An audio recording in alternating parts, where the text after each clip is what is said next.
सनातन धर्म में गरुड़ पुराण को बहुत ही अहमियत दी गई है। इसकी ऐसी मान्यता है कि मृत्यु के बाद इसी गरुड़ पुराण के अनुसार पाप और पुण्य की तुलना की जाती है। हम आज इस वीडियो में यही जानने की कोशिश करेंगे।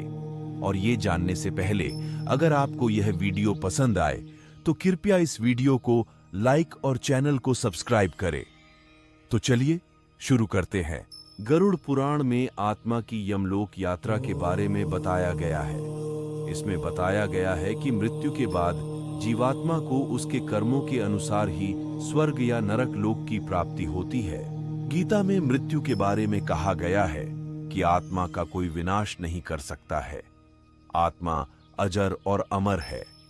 इसे ना ही आग जला सकती है, न पानी भिगा सकती है और न हवा सुखा सकती है। अब ऐसे में यह प्रश्न उठता है कि तब मृत्यु के बाद मृतक की आत्मा का क्या होता है।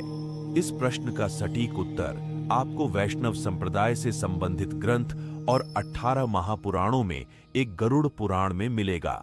गरुड़ पुराण के 271 अध्याय में 16 अध्याय ऐसे हैं जो कि मृत्यु के बाद यमलोक की यात्रा, स्वर्ग और नरक आदि पर आधारित है। भगवान विष्णु ने गरुड़ पुराण में अपने वाहन पक्षीराज गरुड़ को जन्म मृत्यु के बारे में विस्तार से बताया गया है।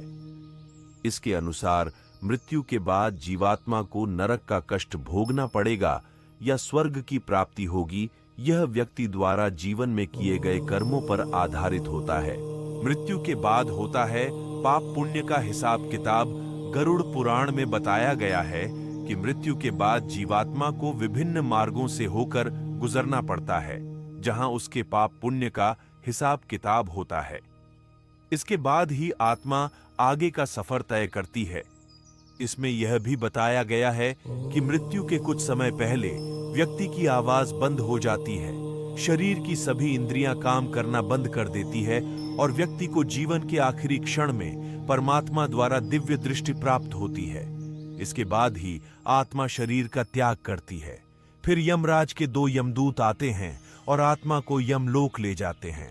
मार्ग में यमदूत आत्मा के साथ वैसा ही व्यवहार करते हैं जैसा जीवात्मा ने अपने जीवन में दूसरों के साथ किया होगा।